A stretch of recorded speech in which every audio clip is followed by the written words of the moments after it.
Olá, tudo bem?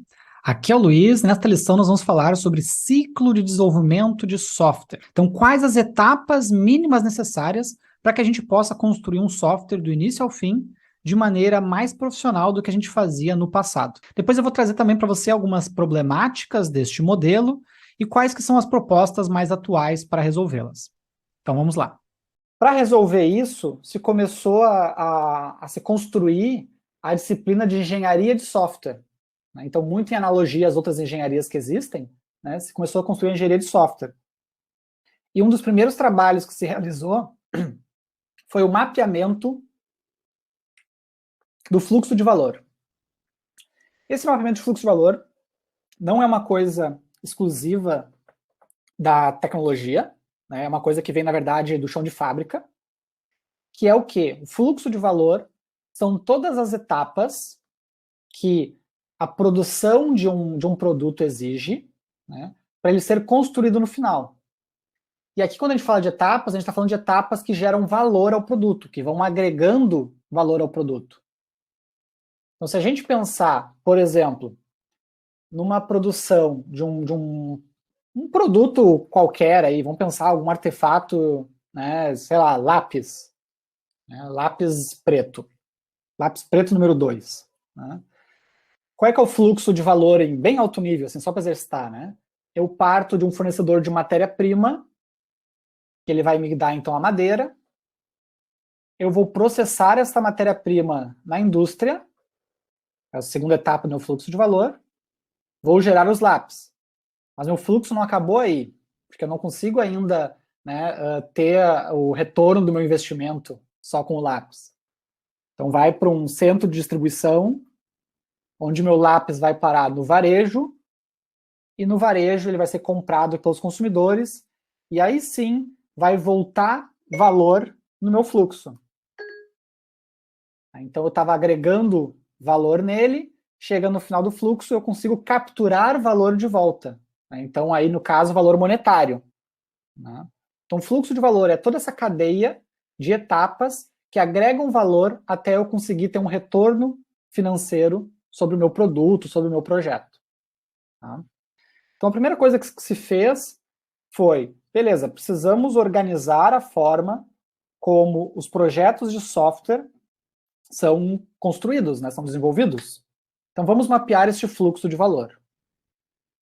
Isso gerou, nos primeiros estudos, né, a primeira forma mais básica, né, e até hoje a mais, talvez a mais executada, ou a mais simples de entender, gerou o primeiro modelo de desenvolvimento de software, o primeiro ciclo de desenvolvimento de software, que a gente chama de waterfall, ou cascata.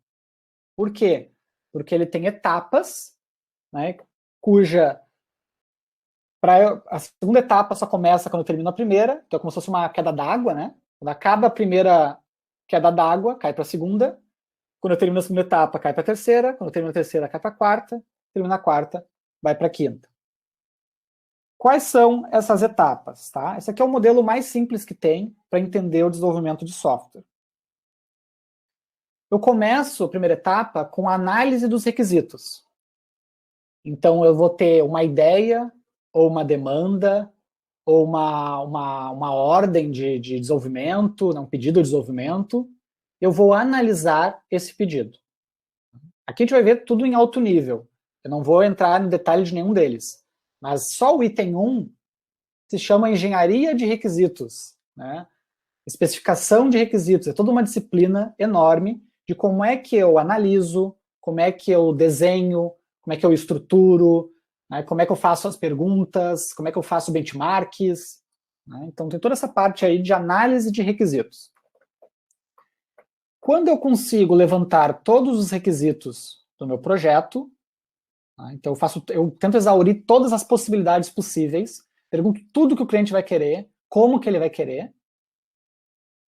Esses artefatos que eu produzi, esses documentos, esses diagramas, caem para uma segunda etapa de design. Aqui design do ponto de vista de projeto. Tá? Aqui a gente acaba associando no Brasil design mais a coisas artísticas, né? Mas design está mais ligado a projeto. Então, na etapa de design, eu vou estruturar. Ok, o cliente quer tudo isso aqui, esse caminhão de coisas. Como que a gente vai entregar isso? Que tecnologias a gente vai utilizar? Que hardware a gente vai precisar? Então, fazer aquele trabalho de gestão, né, em cima do que o cliente quer. Qual vai ser a prioridade de entrega? Quantas entregas nós teremos? Que time que eu vou precisar? Então, nessa etapa 2 aqui, eu começo a estruturar a fundação, né, do meu software.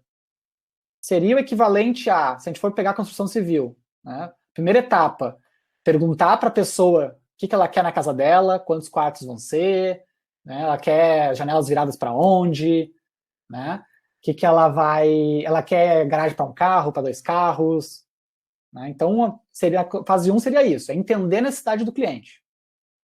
Fase 2, entendendo a necessidade do cliente, fase 2 seria, na construção civil, seria o desenho da planta. Né? Vai pegar lá o arquiteto, por exemplo, né, num cenário ideal, vai desenhar a planta. Com o desenho da planta, que aqui no caso é o projeto de software, né, a estrutura do projeto, da arquitetura, eu vou para o passo 3, eu entrego esses artefatos todos para o passo 3, que é a etapa de desenvolvimento, que é quando eu vou ter um time de programadores, né, ou de desenvolvedores, e eles vão olhar o projeto, como é que foi especificado, quais telas têm que ser criadas, quais tabelas no banco de dados, quais integrações têm que ser feitas, né, qual tecnologia que eu tenho que utilizar, eles vão olhar tudo isso e vão transformar essa especificação no software propriamente dito. Fazendo novamente uma analogia com a construção civil, seria o momento que o pessoal que está na obra analisa a planta e começa a levantar, então, né, as paredes e fundação e tudo mais da casa. Essa etapa 3, ela termina quando eu tenho todo o software ou o pacote que eu combinei, né, a entrega que eu combinei com o meu cliente, finalizado. Desenvolvi tudo, eu derivo para outro grupo de profissionais, que são os testadores ou analistas de qualidade. Eles vão pegar o quê? Vão pegar os requisitos, a especificação do projeto, tudo que foi combinado com o cliente, e vão bater com o que foi entregue pelos programadores. Item a item, eles vão verificar se cada um dos requisitos que foi combinado, foi acordado, foram implementados corretamente. Então, eles fazem testes, por exemplo, se as coisas estão funcionando como deveriam. Né? Então, por exemplo, tinha um requisito que era cadastrar usuários. Ok. Quando eu preencho o cadastro e mando salvar, o usuário fica salvo de fato? Esses são os testes mais básicos, né? O caminho feliz que a gente chama. Às vezes também testam os cenários mais caóticos. O que acontece se alguém tentar burlar o sistema? Fraudar algum campo? Né? Não informar alguma coisa que precisa ser informada? Então eles vão no detalhe para tentar, digamos assim, quebrar, entre aspas, o que foi feito no passo 3 para aumentar a qualidade do sistema. Porque tudo que eles descobrem de inconsistências, de erros, de problemas, né, tem que ser devolvidos para serem algumas vezes reanalisados, outras vezes só corrigidos. Né? Mas, enfim, tudo que eles encontrarem vai para uma etapa de manutenção.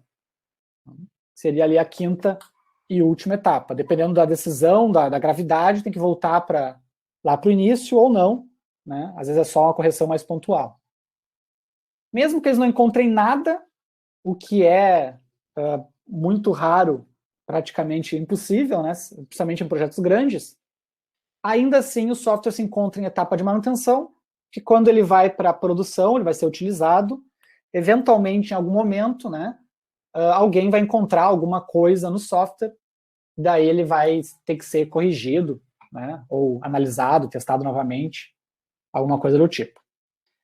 Então esse é o ciclo mais básico que tem, é o modelo waterfall, o modelo cascata, né, e que é o primeiro a ser ensinado na disciplina de engenharia de software, em qualquer livro de engenharia de software, e é o que vocês vão ver mais ou menos parecido com isso, né, em boa parte das empresas acontecendo. Entendidas, então, quais são as etapas clássicas do ciclo de desenvolvimento de software, na próxima lição eu quero falar sobre gestão do ciclo de vida de aplicação, que seria como se fosse um zoom out do desenvolvimento de software, entendendo que o software ele é apenas meio, ele não é fim no ciclo de desenvolvimento, certo? Ele tem que se plugar ao restante da empresa e fazer parte de uma estratégia maior. Então a gente vai falar sobre ALM, que é o Application Lifecycle Management, na próxima lição.